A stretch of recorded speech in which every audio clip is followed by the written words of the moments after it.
nomination দিব আহিছে হয় ভাৰতীয় জাতীয় কংগ্ৰেছ দলৰ পৰা আমাক বৰপেটা 24 নম্বৰ বৰপেটা এছচি সমষ্টিত প্ৰাৰ্থিত্ব প্ৰদান কৰা হৈছে নমিনেশ্যন দিবৰ কাৰণে আহিছোঁ কি ক'ব বৰপেটা সমষ্টিত কি বৰপেটা সমষ্টিবাসীক আৰু বৰপেটা সমষ্টিক মই চৰণ চুই প্ৰণাম জনাইছোঁ এটা পবিত্ৰ সমষ্টি এটা মেইন সদৰ সমষ্টি ইয়াত টিকট লাভ কৰাটো পৰম সৌভাগ্যৰ কথা ইয়াত কীৰ্তন ঘৰ আছে প্ৰভুক মই ইয়াৰ পৰা সেৱা জনাই মই আশীৰ্বাদ মানে বিচাৰিম মনোনয়নৰ কাৰণে গৈ আছোঁ আমাৰ ভাল হ'ব দীপক দাস থাকিব এনডিএৰ পক্ষৰ প্ৰতি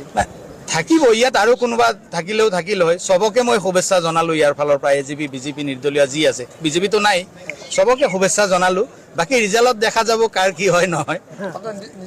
কিমান কনফিডেণ্ট কি ক'ব 100% মই কনফিডেণ্ট এইকাৰণে কনফিডেণ্ট সদায় মাটিৰ লগত মিহলি হৈ আমি কাম কৰি গৈছোঁ বিভিন্ন জাতি বৰ্ণ ধৰ্মৰ লগত কাম কৰি গৈছোঁ একদম গাঁৱলীয়া জীৱনৰ পৰা আহিছোঁ পইতা ভাত জকৰা ভাত খাই আমি ইয়ালৈ আহিছোঁ গতিকে আমাক মানুহে আঁকোৱালি ল'ব আমাৰ বিশ্বাস ছাত্ৰ সংগঠন কৰিছোঁ দীৰ্ঘকাল সংবাদ সেৱাৰ লগত আছোঁ অসমীয়া ভাষা সাহিত্য সংস্কৃতিৰ লগত আছোঁ বিভিন্ন পথাৰত মানৱ অধিকাৰ জগতত কাম কৰিছোঁ গতিকে অলৰেডি বিভিন্ন জাতি বৰ্ণ ধৰ্মৰ মানুহৰ লগত আমাৰ এটা সমন্বয় আছে সম্প্ৰীতি আছে সেইকাৰণে আমাক সকলোৱে আঁকোৱালি ল'ব ঠিক আছে